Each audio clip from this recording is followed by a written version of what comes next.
Welcome back to Your Brand, Your Future.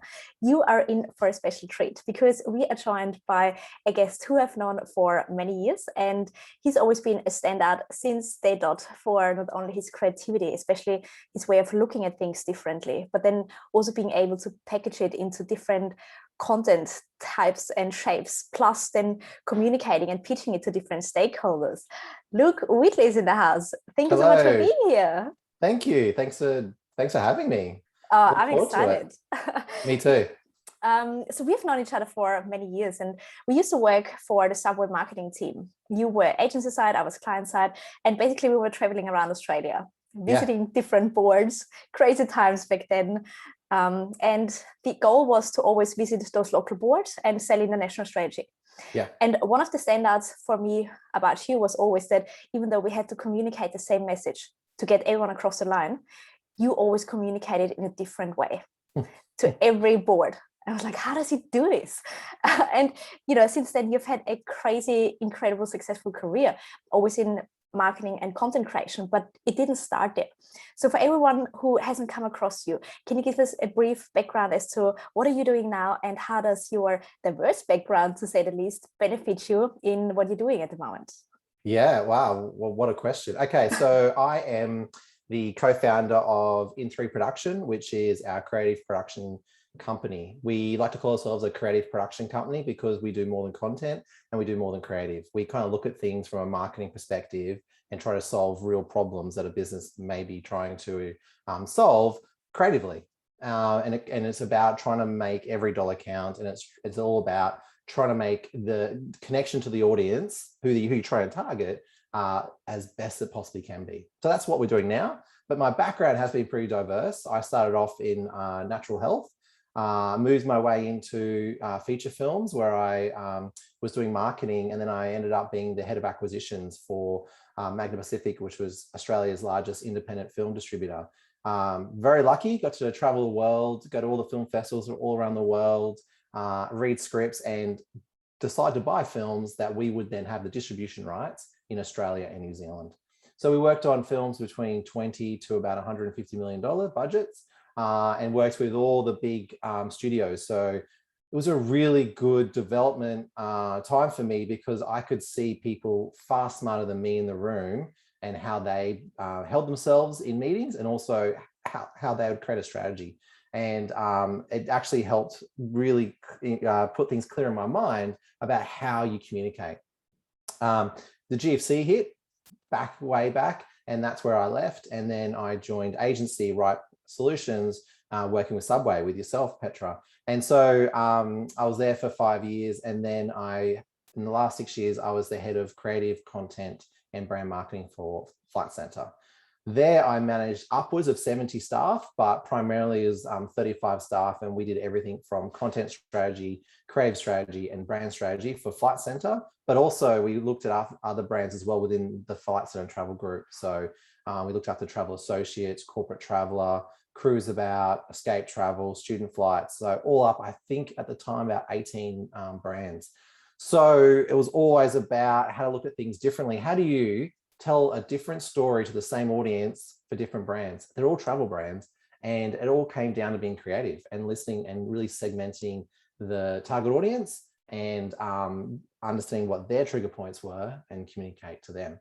But one of your things was, how do I, communicate the same message to different people? I've always decided in my life that even though I know that presentation, and we did the same presentation 10 or 15 times within a space of 2 weeks, I knew it was the first time that that person had heard that news. And so I wanted to make sure that I presented it the best I possibly could to that person, and also read the room. And some people like to be told news in a way that might be informal. Some people like it to be delivered quite factual and a lot of data-driven information. And so I got to learn these boards, and also, from years of presenting, reading the room really quickly and understanding how is this person going to receive communication from us. You've dropped so many gold nuggets. There's so much to unpack right there. Because you said you were looking after so many brands. And whilst we talk about company brands, the same actually also applies to your personal brand, because you've pivoted in your career so many times, and you are still far from being done, from what I can see. Because you're always looking at things differently. And you know what I see, one of your strengths is definitely you see an opportunity and you're able to create something commercially out of it, maybe a role, maybe content, whatever it might be. And this is one of the future of work skill sets that we read between the lines, what's happening in the industry and in the economy, but also being able to pick up on those stakeholders, what they actually want. Now, when we talk about positioning and branding, what would you describe brand to be, or a position to be? Have you got a description for it, or how do you go about that? So I think brand is not what you tell people, but what people think of you. That to me, and that doesn't matter if it's a person or if it's a company or a product that you're trying to sell. You can say whatever you like about yourself or your product or your brand. It doesn't matter. It's what you actually deliver to make that person think what that brand actually is. So that to me is brand. It's about being consistent in your message. It's about being true to who you are and not trying to be doing things that aren't true to yourself and therefore against your own brand, so that when someone sees work that you've done or you're about to do, they actually know that that's something that you should do. So if someone sees some work that I've done and that it doesn't even have my name on it, I would like to think that people would assume that I've done it because it's got the kind of work that I would do, how I'd look at things differently. And they would kind of go, and then when someone says, oh, Luke did that, they'd go, oh yeah, that makes sense. Of course he did, you know? So for me, it's about being consistent, knowing what you're really good at and just laser focused on that. I love it. It's basically the promise that you give. And this is why strong brands are so strong, because they constantly deliver an outcome that we're expecting. And this is also your personal brand promise. If you are constantly lazy and late and never deliver, or very bad delivery, this is also a brand. This is also what you are remembered. Yes. Yeah, that's who you are. And no matter what you do after that, that's what you're going to be known as by those people. And that's a really unfortunate thing. But you can do one good thing, but if you do 5 things consistently bad, that's what you're going to be known for. So it's about consistency. It's about what do you do day in, day out. If you make a mistake, and everyone makes a mistake. I've made so many mistakes in my life, in my career, and at work, because how can you not? You have to own up to those mistakes, because you can't just reward yourself on your successes. And that's something about social media in particular, is that if you see, you know, on LinkedIn or Instagram or even Facebook, people only put out their best stuff. You know, not many people are that willing to kind of say, this is where I've failed and learned. And that's a really hard thing to do. And I'm not saying you have to do that, but it certainly helps when you're working with people. If you've made a mistake, you own up to it straight away and say, this is what's happened, this is why it's happened, and this is how we're going to fix it. So always have a solution to the problem, but certainly owning up to it. And I think that's a really strong brand position for anyone. It certainly is. And it also shows the genuine approach of it. And in the end, if you want to grow, you need to make mistakes, because you are going into territory that you haven't explored yet. So how could you know? And by sharing the journey and also the learnings, not necessarily when you are in the midst and you are not sure how to manage it, but, you know, what are you doing to make it better again? Or what have you done already? This is where the power of the story also comes in. Yes. Also, I have to say, like, one of the things that one of my pet peeves is in a meeting and someone will say an acronym or a term, or they'll use a word that people may not know what that means. I'm the first person to actually say, can you tell me what that means? I actually have a thirst for knowledge, and I'm a curious person by nature. So if I don't know something, I'll actually say I don't know something in a meeting. And it's a really powerful thing that you can do. And it doesn't matter what level you're at. If you're a junior, you've just started, or you're an executive, if you don't know something in that meeting room, you should definitely be asking, what tell me more about that. What does that mean? You should not be afraid to be asking questions. It actually helps your brand, and it helps who you are as a person, because you'll learn and grow instead of pretending you know something that you may not know. I have been in you know, executive level meetings And I can tell you that's how a good executive works. If they don't know something, they'll ask. They'll ask the person in the room to explain what that means. So if at that level they're doing it, you can do it too. Exactly. There's the saying, if you want to have better answers, you need to ask better questions. Yeah. But so many are afraid of being seen as silly or incompetent if they don't know something. But in the end, this is also, I think, one of your strengths, to be creative, simply asking questions. And I remember it was a long time ago when I asked you about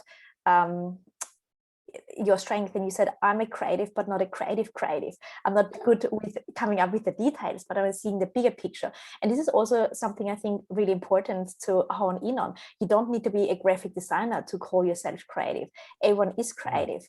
Now, you say you're asking a lot of questions. Is there another way how you stay curious and spark your creativity? Oh, well, I'm reading all the time, listening to podcasts. I'm talking to people, not necessarily just asking questions in a meeting, but I'm talking to people. I'm trying to meet people who are smarter than me, who might know something that I don't know. And I'm not trying to just, suck the information out of them either.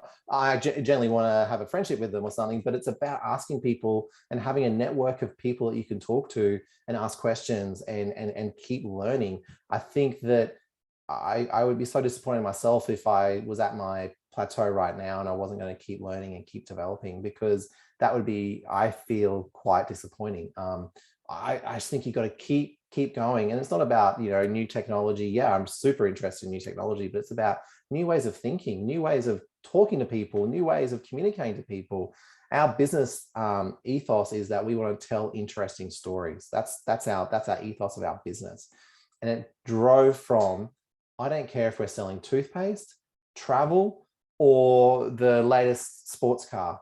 I will find the heart to that story with the people that I work with to tell an interesting story, to connect. And that's what it's all about. I remember a long time ago, you posted a question and you said, explain what you do to a 5-year-old. And my answer was, I tell stories. And that's all I do. I tell stories, and it's been at exec levels. I'll still be telling stories to connect with those executives, to get them to agree to a strategy that I believe is the right thing. And again, I guess I've been lucky. I've had a lot of rejection as well, and we talked about this a bit too. Like, rejection is, I think, is just part and parcel. People just see success, but I did a content strategy where I believed that Flight Centre should do a travel series. Why wouldn't one of the world's biggest travel companies have their own travel show instead of paying for influencers and paying for sponsoring other travel shows? I was rejected 5 times from the business. They kept saying no. I would just re-pitch back into the business about 2 months later every time. So it probably took me almost a year to get that approved. And we ended up doing 2 seasons of a travel series, all done internally by our team. But it was because I kept going, and I knew I was onto something, and I knew it was something different, and it was a unique way of positioning the brand. And it was all about telling an interesting story, showcasing our people in fantastic destinations, and also owning half an hour of uninterrupted airtime on TV. So it was actually a marketing strategy, content strategy, but also creative. And this is a great segue, because in the end, storytelling is the most the one and only way to communicate, to make a person or a service or a product stick. This is what we remember. It's the most powerful way to communicate. And also, when we talk about the career progression, the future of work is all about changing not only jobs, but careers more often.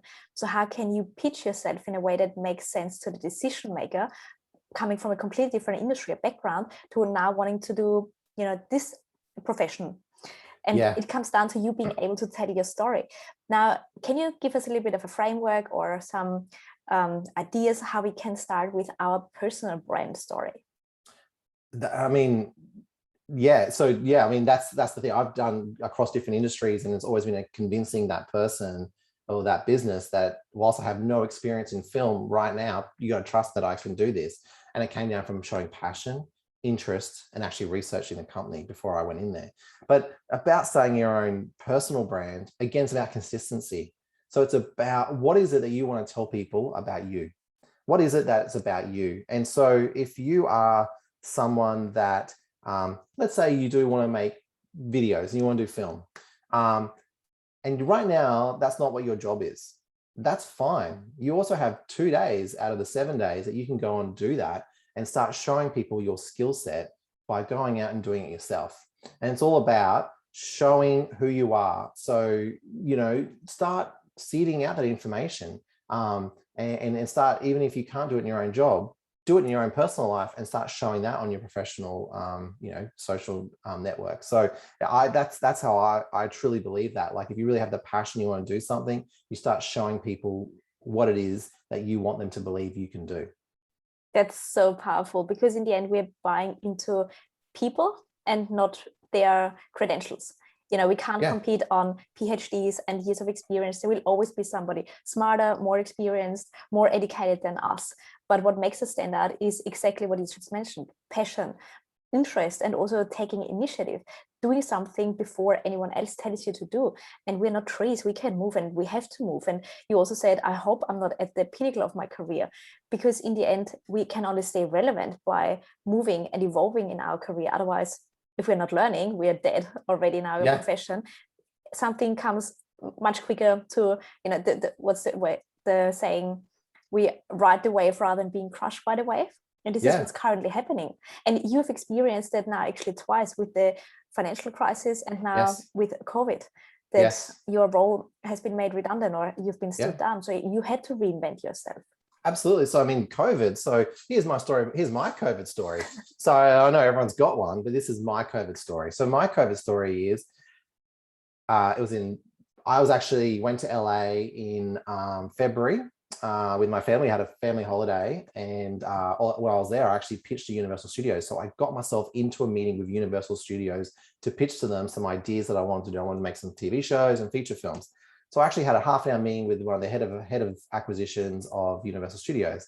Had the meeting, went for 2 hours, went fantastic. They actually took in interest in 3 of the projects that we pitched to them. Wasn't a signed deal, but it was a really good start. So we fly home, start hearing about this COVID thing, and started taking a bit more interest when it was all going pretty bad. But by, I think, March 23rd, our whole team, and pretty much, I think about 80% of the Flight Centre workforce was stood down, along with a lot of Australians. So here I am. In February, I was in LA, about to be making all these maybe TV shows for Universal Studios, I'm now at home, no job, stood down. We didn't even know if we were going to get income because what's it called? JobKeeper wasn't even a thing then. However, we got stood down on a Friday. We were meant to be in Disney World filming in 2 days' time. So we had to cancel flights. Some other people in my team were going to WA. They had to cancel their flights. We had to stop all these productions. We had the biggest plan for 2020 for Flight Centre. We had all these filming plans. We had just 2020 was going to be an amazing year for Flight Centre. Here I am at home, like all my team. We're all at home, like all of us, all at home. By about this, I had a few days off, I was actually feeling pretty sorry for myself. I think most of us were. No one knew what was going to happen. I thought it was going to be a week, 2 weeks, and we'd probably go back to work. I mean, that's how silly I was. And I thought, maybe June, new financial year, everything will be fine. Give the country a little while to kind of, come back. When we got to June and it hadn't happened, I knew my job was never going to go back to Flight Centre. I just knew that it was gone for too long, and the business was never going to need all the people back because they would restructure and better for the business. So I decided I need to start doing something. So I started reaching out to people, and I created a list of people I needed to talk to, and I would contact 10 people a day to try to get work from them, because in our creative production company. So I got probably hundreds of rejections. And it wasn't until November until I got my first really big job I did the Brisbane City Council Bris Better campaign, I was very lucky. It was a TV ad, 14 videos, 9 content stories, blogs, photography. It was a really big job from publicists worldwide. So we're doing little jobs, but that was the big job that really got us going. And then from there, and then Flight Centre brought me back to do their global brand ad, and we haven't stopped from there. We're now working with Flight Centre, we're working with UQ, we're working with a whole bunch of other brands as well. So it was a tough time, and you go through this like wave of emotions of, I don't know if I'll ever have work again. I don't know what's going to happen, because what's going to happen in the world. Even now still, Sydney and Melbourne are still locked down, and it's terrible. I just hope that the country does bounce back. I got my jab yesterday, my first one.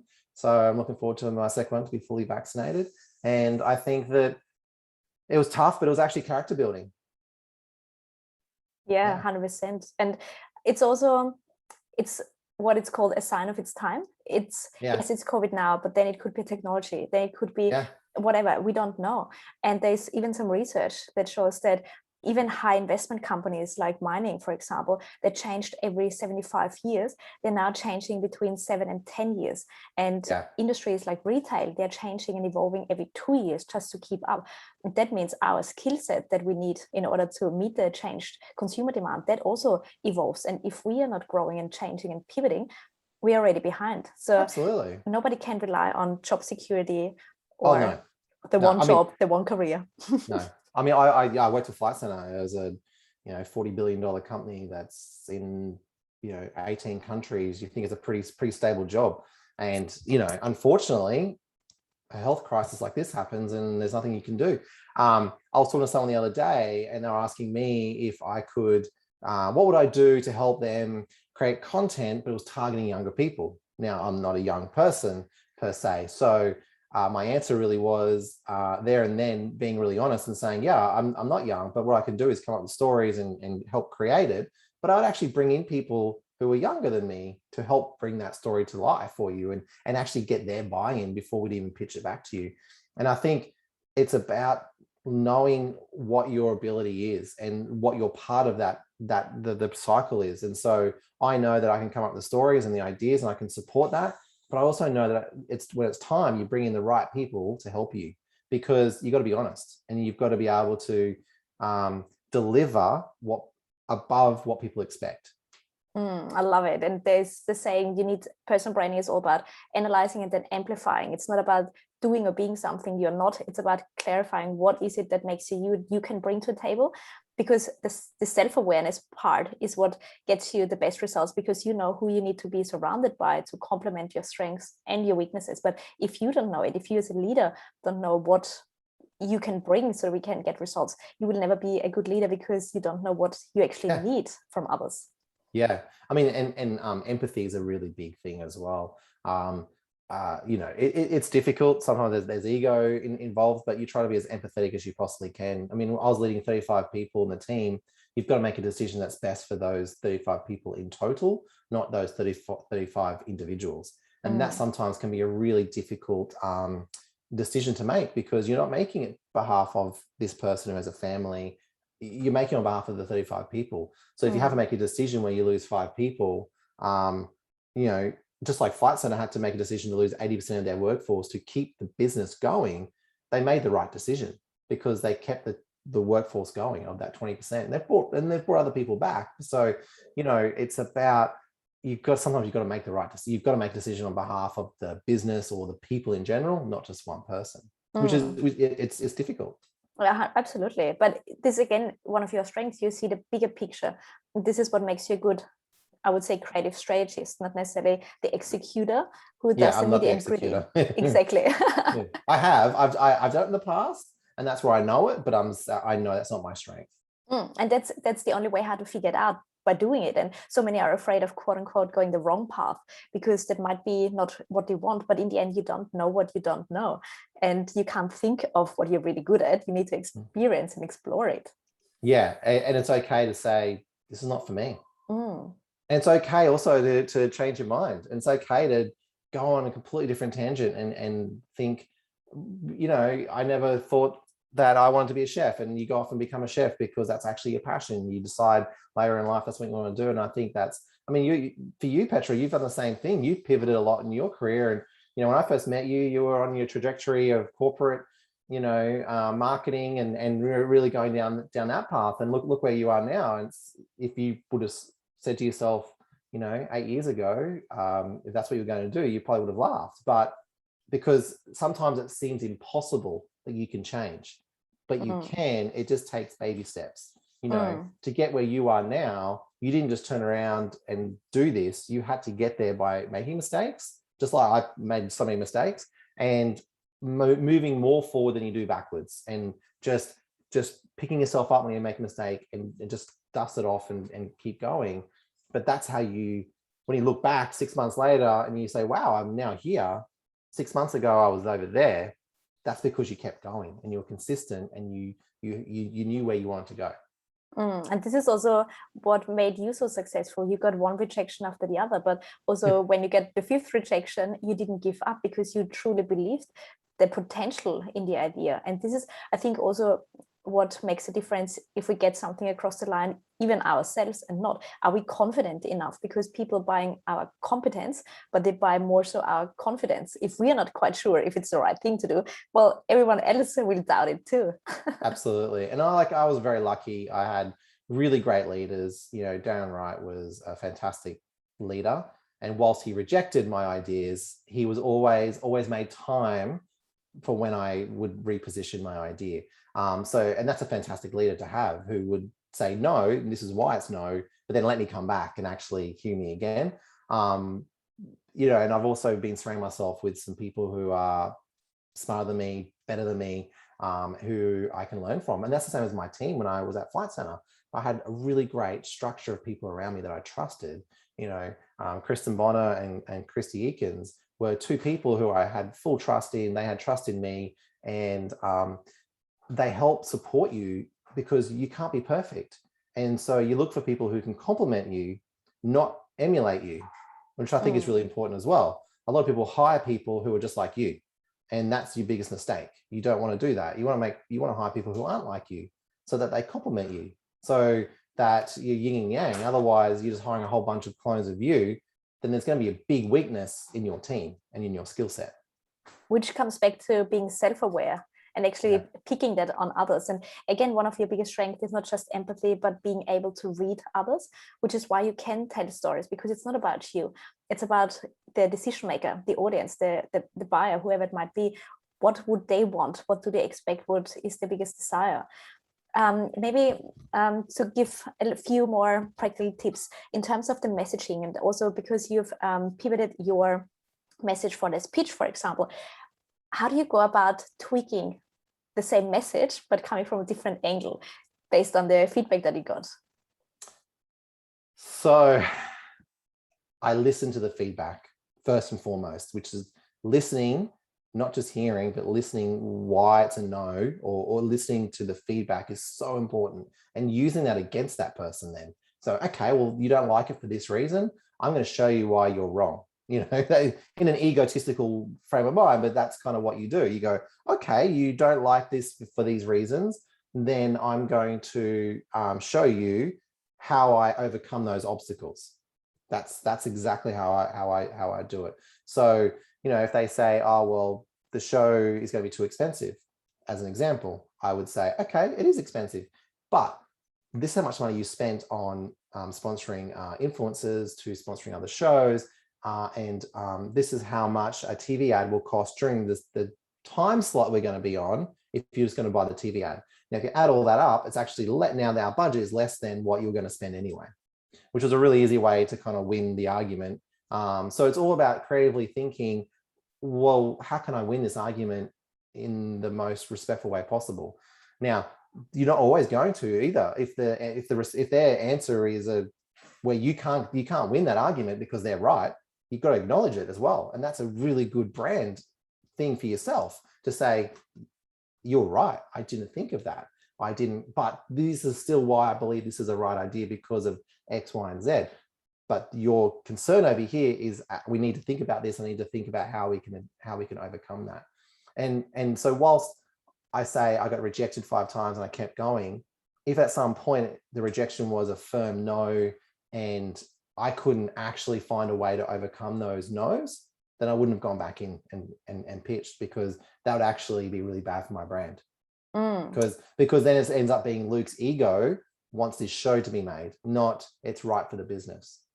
Yes, that's a really good point, because you, in the end, your message needs to be relevant for the decision maker, not for you. And what you just said, this objection-based marketing means you've actually thought those 1, 2, 3, 5 steps ahead, that you may think it's too expensive. Let me show you what it actually costs. So you've also done the research and not have gone blind in there and just wanting to feed your ego. And as you said correctly, sometimes a no is a good thing because you just, it's a flop.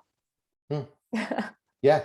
And sometimes that's okay. And you've got to pick yourself up and say, I didn't really think of those things. And okay, that's why you're my boss, or that's, but that's okay too. It's really fine to fail like that, because you just then think of something else. And like, it's okay. That idea might be a really good idea in another year's time, 2 years time, put it away, file it. But if you can't overcome it, that's okay. Just don't. The biggest problem I see people, they just keep going for it. And if it's a no, it's a no, and that's when you start annoying people, and people don't want to then take the meetings with you, and it becomes a thing, and you don't want it to become a thing. You want it to be, as you said, their idea as well. And so I'm already bought in. It's my idea. I think it's great. So I don't need to convince myself. I need to convince them. Exactly. And this is also, again, one of your biggest traits, that you're very likable, because you make it always about the other person. Some people. Well, you're always interested in people. You always build relationships. And this is what makes you also easy to remember and referable. You're not just a great guy who does good video, because that's the worst introduction that we could give you. But if you say storyteller who gets to the heart of the product or service or the person and makes you more money than it costs you, that was the message that you sent me. I was like, this is genius. Because everyone says, I'm a CMO, I'm a video producer, I'm a whatever. It's like, boring.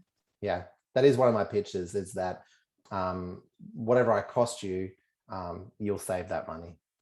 Love it. So good. And this is exactly what the commercial decision maker wants. This is their language, not the creative language, who talks in, I can give you 16 1-minute videos and 20 seconds, blah, blah. People don't know what that even means. No, and you're talking to the wrong person, and that's tactics, not strategy. So it's all about, for me, it's about the strategy. It's about, why would you want to work with me? What can I bring to the table? What can my team bring to the table? And also I always like to say, it's not me, it's always the team. I was at Flight Center, being the head of a team, you always get the email from the execs. Oh, well done, Luke, well done. I always tried to say, thank you, the team did a great job. And I still do it here. We're a small team. There's 3 of us in our company right now. But we're hoping to grow, but it's always about the team. It's not about just me. And again, that's ego. And I try not to have that ego, because unfortunately that is a very big creative thing. You need an ego to get your creative ideas up, because if you don't believe in it, then you're not going to sell it. So you do need that ego. But it's about the team. It's about recognizing other people's talents as well. Being confident, but also being humble and giving credit where credit is due. And that makes you a better leader, because they feel good about themselves. So they like you even more, and they would do anything for you and give this extra, what's the word? Effort. Extra effort. Yeah, absolutely. I mean, at Flight Center, we used to have a thing. I had a rule that everyone was going home at 5 o'clock. I really wanted people to be going home at 5 o'clock, unless there was a project that we had to work on, needed the attention. My reasoning was that everyone either had a family or friends they wanted to go home to, family, friends, or a partner to go home to. Well, if you can leave at 5, 5:15, that means you get to actually spend some time with those people, which means you'll look forward to going back to work the next day. So it's actually selfish on my behalf of why I would do that. But the other reason was also selfish, is that we could easily identify someone who's incompetent. Because if you're staying back, you're either incompetent, and incompetent is a really strong word, but it just means that you need help. It actually means that you're either swimming with too much work, or it means that you're not skilled in what we're asking you to do. So therefore, we need to give you training, we need to give you some support. If you've got too much work on, we need to know why. So it's a really good way to identify a problem in the team. If we were like, why is that person staying back? What's going on? So yeah, and it's about building that culture as well. So that, because I've been in jobs where the culture was, you're leaving at 6, and someone would say, oh, you're off on an early mark. And I think that is the most horrible thing you could possibly do to another human, to make them feel bad about staying, like leaving even later than what they're getting paid for. Absolutely. And such a such a toxic culture to be in. And when I got to be able to be the leader of a team, that was something I never wanted to happen. I didn't want clock watchers, and I didn't want people who kind of, not bullied, but you know what I mean? Like this whole, oh, I stayed back till 7 o'clock because I'm so busy kind of mentality, which I think is absolutely terrible. There was a story of my life for 10 years, especially in marketing, where everyone is so competitive. And yeah. I love your success metrics that you say, if you can't manage it by then, something is wrong. And everyone glorifies the hustle and the 24 hours work. What's the point? You know, as you said, if you can't get it done in that time, you either don't have the resources, you don't have the skills, or something else is missing. So what can we do to make this work? And that's about your brand. You need to be able to work with people who are like that and tell people that, because if you don't, you'll end up struggling and you'll hate your job, and you don't have a good brand because they think that you've got a problem. So it's all about, and it's like, it comes down to empathy, and it comes down to just thinking the bigger picture. And same, Petra, like I've seen it so many times, that toxic work culture of staying back, working, having emails at 11 p.m. If one of my colleagues would email me and they're on holidays, I would actually ignore it. Or I'd just say, you're on holidays. I'd cut them out of emails, because no, you're on holidays. This is your time, love that you want to jump in, but you're on holidays. Take your time. And that's, again, your brand. If you can't leave the office for a week, 2 weeks, 4 weeks, because you're allocated leave because you're scared that someone's going to take your job, or people will think you're not a good employee, then you've got to look at your personal brand, and you've got to look at where you're working, to be honest with you. Absolutely. And we've got so much more choices. It's just a matter of also picking up what those choices are and what we can bring to the table. And bringing it back to the success metrics, we have to redefine what success looks like, because it's not longer to be in this one career, climbing the ladder, retiring, and then dying, having this one career. It's not a thing anymore. So stepping sideways, even backwards sometimes to get to the next stage, it's not a bad thing. Sometimes you want to step backwards, that you've got more time for your family, or pursue a hobby, whatever it might be. That's also success. It's not just monetary and the status and the title. Nobody cares these days. I mean, titles are just ridiculous. You look on LinkedIn, some people's titles, and I just want to see what you're doing. I want to see who you are. I don't really care what your title says. You could be the director of marketing, but if there's only like a tiny business, and better, I guess, than the janitor. And nothing wrong being a janitor, because I have friends who do that, and they're lovely people, and they're probably far more interesting than someone who's a director of marketing, and that's more interesting to me. So absolutely, I do think the world's changing, which is awesome. We have 3 main things in our business that we stick to. So one is family. We have a 3-year-old and a 15-year-old. So when we're filming, our children come on set if we have to, but it's all about the family comes first. And that not just for us, but our employees as well. Our employees, our people who we work with, and our clients. So we really take that serious, and it's something that is one of our key things. Because also, my partner, so she's a mum of a 3-year-old, so her career can't stop either. So that's another big thing for us from a family point of view. So sometimes I'll take a step back. So tomorrow she's actually working all day filming while I look after our child, and she's directing and doing her thing. I'll be doing the kind of admin and being at home with the child. We share it because it's like she's more passionate for that job than I am, so she's doing that. So that's one thing. The other one is freedom and flexibility. So again, working really flexible hours. We were also like that. We could live anywhere in the world and still do our job. Obviously we can't right now, but that was one of our things. And then the other thing was profit, a fair profit. So not ripping people off, but having a fair profit. So not doing things for free, and not doing things where we're, ripping people off blindly. It's all about a fair profit for the fair work. And this is exactly what you want to be known for. It's what you just described, your values in action.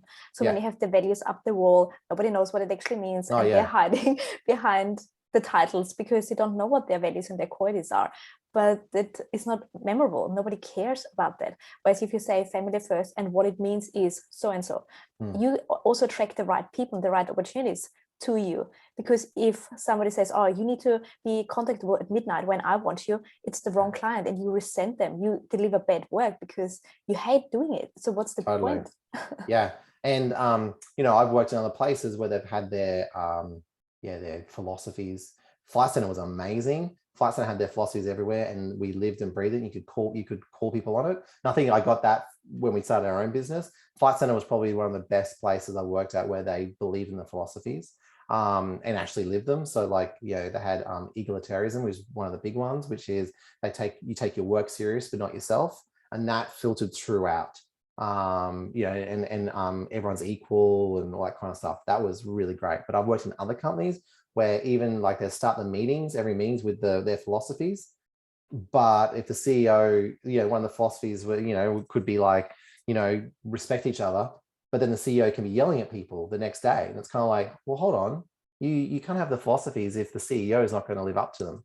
And title doesn't excuse you for not doing the philosophies. You actually should be more accountable than the junior marketing person. Exactly. It comes down to consistency. It's consistency. And I'm sure you're the one who signed off on the philosophies, not the junior person in marketing. So you don't have one rule for yourself. You have one rule for the business. So yeah. And like, you know, that's kind of, you can still lose your cool. And as long as you then go, oh my God, I'm so sorry. You know, I mean, I'm not that kind of person, but you know, that's kind of, it's about being honest, really. That's what it is. It's about being honest about yourself. And everyone makes mistakes and everyone makes bad calls or make bad judgments, but you just got to look after you. You know, if you can do more good than you can do bad, then I think you're a good person. Absolutely. Now, no doubt your career is only to kickstart now.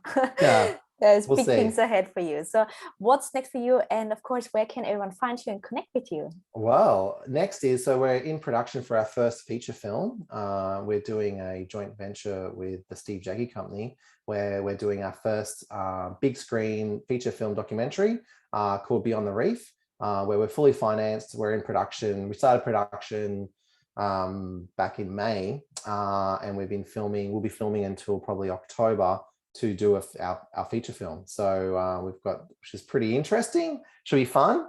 That's the big project for us. We're working with other brands as well. So we're working with UQ and Flight Center, like I said before, and some other brands.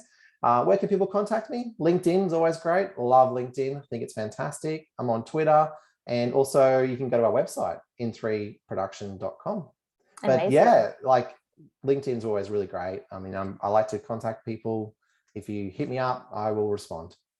Yes, you definitely always respond. And I'll put all the links in the show notes. So I'm really excited to follow your journey. Thanks, Petra. Thanks so much for being here.